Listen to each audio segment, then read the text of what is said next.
খানাখন্দ আর অ্যাব্রো-থ্যাব্রো সড়ক যেন এক ভোগান্তির নাম। বর্ষা এলে সড়কগুলো চলাচলের অযোগ্য হয়ে পড়ে, ফলে চরম দুর্ভোগ পোহাতে হয় সাধারণ যাত্রী ও চালকদের। সড়কগুলো পরিণত হয় একটি মৃত্যু ফাঁদে।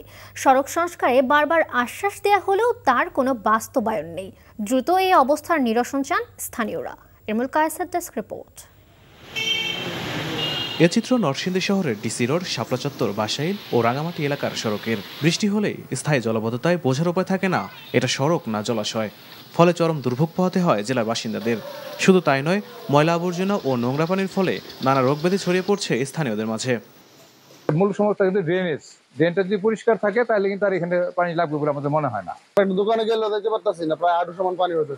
এগুলা তো ড্রেনের পানি, ক্ষতিকর পানি, আমাদের সমস্যা হচ্ছে অবশ্যই। প্রশাসন বলছে দীর্ঘদিন সংস্কার না করায় খানাখন্দ সৃষ্টি হয়ে চলাচলের অনুপযোগী হয়ে পড়েছে। যানবাহনের তুলনায় এই সড়কের যে অপ্রতুলতা রয়েছে সেটা আমরা স্বীকার করছি।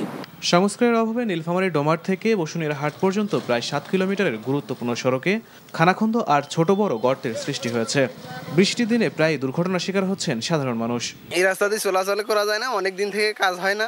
আমাদের সাথে ব্যাগ থাকে, বাচ্চাদের কাপড় থাকে, এগুলো সব ভিজে চলে যায়। এখন আমরা বিভিন্ন সরকার বদলি হচ্ছে, কিন্তু আমরা রাস্তার কাজটা হচ্ছে না। বিভিন্ন টেন্ডার ঠিকাদার আসছে, কিন্তু ঠিকাদাররা সঠিকভাবে কাজ করতেছে না, কিছুদিন কাজ করে আবার চলে যায়। উপজেলা প্রকৌশলী জানান, ঠিকাদারি প্রতিষ্ঠানের গাফিলতিতেই সড়কের এমন দুরবস্থা। 3টা রাস্তা মিলে আমাদের একটা প্যাকেজ। এই প্যাকেজ ঠিকাদার এই কাজটি আর করবেন না বলে অপারগতা প্রকাশ করেছেন। নতুন করে যে কাজ করা হবে সেটার এস্টিমেট আমরা ঢাকায় পাঠিয়ে দিয়েছি। এদিকে ফরিদপুর ভাঙা মহাসড়কের 32 কিলোমিটার অংশ যান চলাচলের অনুপযোগী হয়ে পড়েছে। জায়গায় জায়গায় খানাখন্দ এই সড়কে পরিণত করেছে মৃত্যু ফাঁদে। জেলা প্রশাসনের তথ্য মতে গেল 1 বছরে এই সড়কে প্রাণ গেছে অন্তত 150 মানুষের। চলাচলের মতন কোনো প্রকার পরিবেশ নাই।